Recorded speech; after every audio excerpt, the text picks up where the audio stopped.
fato de trabalhar sobre o Brasil foi uma casa da vida pessoal, quando eu estava me formando, e eu tive a oportunidade pessoal de morar um ano no Brasil, e então eu escolhi, como eu estava formada em História, eu escolhi um tema de História do Brasil para o meu tema de pesquisa de mestrado.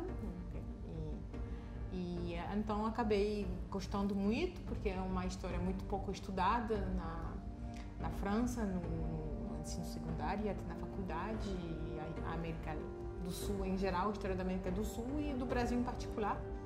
A história da ditadura brasileira, para mim, era totalmente desconhecida, até a existência de um golpe de Estado e de um regime militar.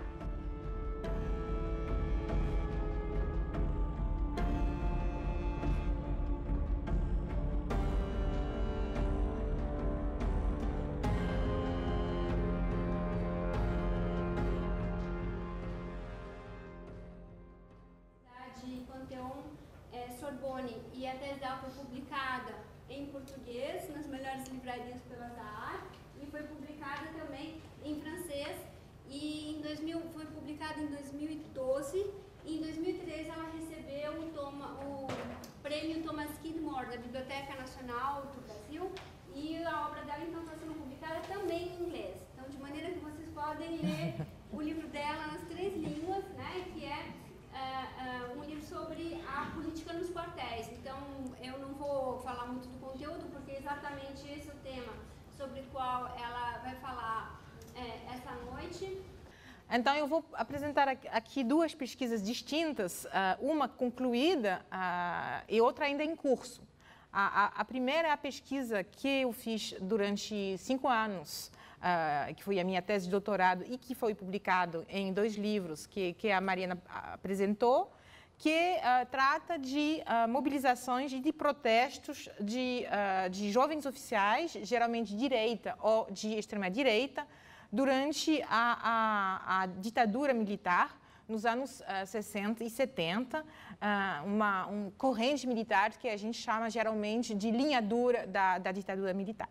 Nós nos conhecemos num congresso da ANPU, Associação Nacional dos Professores de História, em 2011, que ocorreu na Universidade de São Paulo, e nós estávamos no mesmo simpósio temático, cada uma apresentando o seu trabalho, e nos encontramos e, bom, rapidamente entrei em contato com ela e me interessei pelo tema dela e vice-versa, e aí conversamos sobre a possibilidade de desenvolvermos um projeto juntas. Justamente porque nossos temas, eles tinham uma área de intersecção, que gerou um projeto que vem ocorrendo, vem se desenvolvendo desde 2012, e cujo um dos episódios foi a vinda dela justamente para trabalhar um pouco comigo ao Vivo e a Cores aqui em Floripa.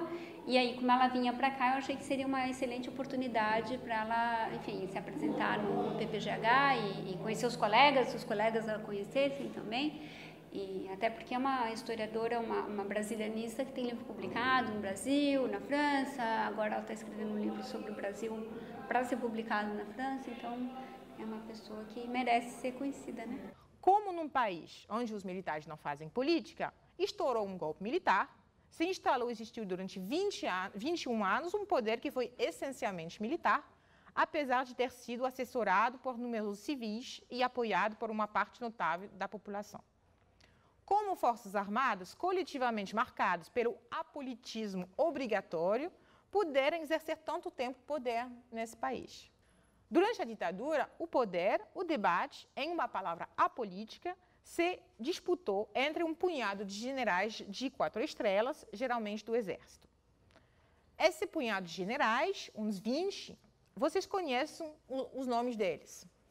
Eles se chamam Castelo Branco, Costa e Silva, Médici, Gás e Figueiredo, que foram os 5 presidentes, ou Cordeiro de Farias, Lira Tavares, Mourão Filho, Orlando Geisel, Antônio Carlos Muricy, etc. Eles são todos da mesma geração. A geração de 1900, nasceram em torno dessa data, que foi a atriz de todos os grandes eventos dos séculos. Eram tenentes no momento do tenentismo, comandante de unidades médias durante a Segunda Guerra Mundial e generais em 64. Muitos deles foram, portanto, ativos politicamente todo o século XX e, com eles, teria morrido ao longo do século o ativismo político de oficiais subalternos.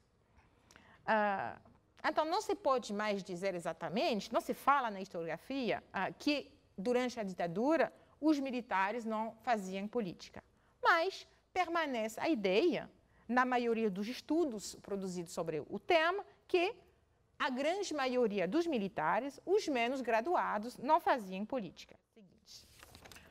O Orlando Geisel falou, frente ao alto comando do Exército, queiramos ou não, estamos metidos na política. O general, muitas vezes, é obrigado a aparentar que não está metido em coisa alguma, que cuida apenas da parte profissional, mas o general, evidentemente, tem que se meter na parte política. Mete-se pelos bastidores.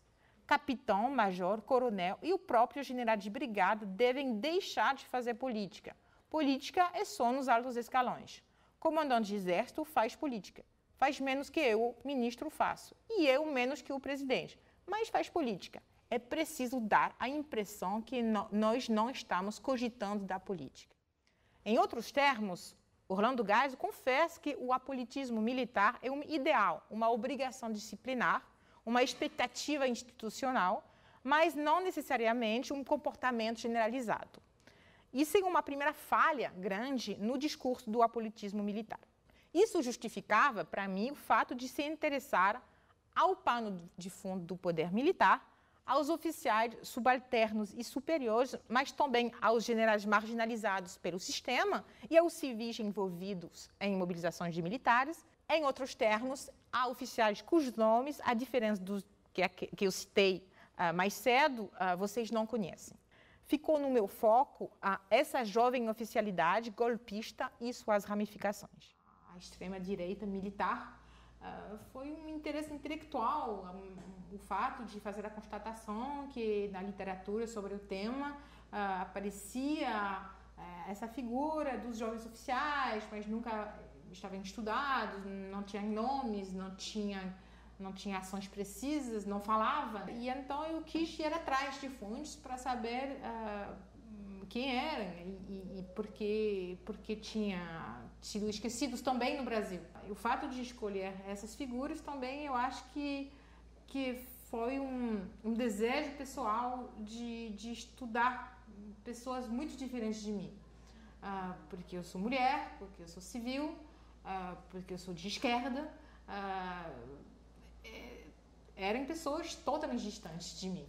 Por isso, era indispensável recorrer a entrevistas com esses oficiais que foram também militantes políticos nesses anos e que tinham, no momento da minha pesquisa, entre 75 e 85 anos. E, por surpreendente que pareça, muitos deles aceitaram fazer entrevistas. Então, é óbvio que o fato de ser estrangeira ajudou a obter essas entrevistas. Me fez parecer, aos olhos dessas pessoas, mais ignorante e alheia aos debates nacionais sobre a memória da ditadura, a comissão da verdade e a hipótese da judicialização dos crimes cometidos por agentes da repressão. Eu não era suspeita de, entre aspas, revanchismo na palavra, no vocabulário deles. O fato de ser mulher também aumentou a confiança dos meus entrevistados, porque implicava mais ignorância, ingenuidade e ausência de consciência política. Assim, inúmeras vezes, meus entrevistados me contaram a cronologia básica do Brasil no século XX, me explicaram que era Getúlio Vargas, João Goulart, que tinha acontecido uma revolução democrática em março de 64, etc, etc. Eu vou tocar um trecho de uma entrevista de um desses militares, que foi ativo politicamente durante o período militar, que mostra um pouco a relação que se estabelecia entre os entrevistados e eu, e que o deixava se estabelecendo porque libertava muito a fala deles. Olha, atualmente, eu acho que o nosso país não está atravessando uma fase muito difícil no aspecto de moralidade e combate à corrupção. Naquele tempo, era, apesar que eu tenho admiração, mas infelizmente, era o Getúlio Vargas. Não sei se vocês já ouviram falar. Era um presidente que sempre ele liderou, devido à situação política dele, ele sempre liderou a política, foi presidente. Mas o palácio do governo era um mar de lama. Mar de lama quer dizer, é como hoje. Para mim, o governo de hoje, o palácio do governo de hoje é um mar de lama. Era igual no tempo do Getúlio Vargas, era um mar de lama. De tanta roubalheira, de tanta corrupção, de tanta violência. Hoje nós estamos na mesma situação. Nós fizemos uma revolução redentora, não sei se vocês ouviram falar, de 64, para acabar toda essa pouca vergonha do país de 64. A minha hipótese e tese é que a adesão da maioria da oficialidade ao golpe foi o resultado de uma extraordinária campanha de propaganda, uma campanha profundamente política, dentro das Forças Armadas, desde o final dos anos 50, que ficou convencendo a essa parte da instituição militar que o governo legal não podia continuar no poder. Essa campanha de propaganda foca na ameaça comunista, certamente, mas o elemento ainda mais central é a ameaça de subversão da hierarquia e da disciplina militar. Imaginário militar antigo, reativado, mobilizado, até construir a imagem que o exército e a ordem legal já estão sendo destruídos de dentro pela subversão. Como ela trabalha com esse tema das direitas, né? Pensar as direitas entre os militares, quer dizer, são, não vou dizer que tem uma relação direta com o presente, mas tem ecos, digamos assim, né? Quer dizer, nós encontramos hoje uma situação de recrudescimento, de aumento, né, das forças de direita, de grupos querendo que volte a ditadura militar, de pessoas que defendem, como o Jair Bolsonaro, abertamente, pessoas que estiveram presentes e atuantes como torturadores e como agentes repressivos durante a ditadura militar. Então, há conexões que podem ser estabelecidas como presente, né? Claro, sempre tomando cuidado de fazer as devidas distinções de período e outro para não ser anacrônico, mas é um tema, sim, que ainda tem eco.